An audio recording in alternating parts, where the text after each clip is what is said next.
देखते होता हमारे उड़हिया बैठी के पिपरा के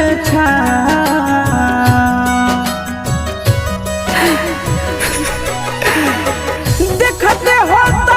हमारे उड़हिया बैठी के पिपरा के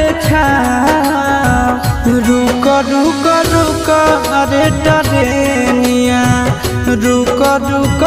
रुक रे टरेनिया ले ले चल जनुआ के गाँव रुक रुक रुक रे टरेनिया।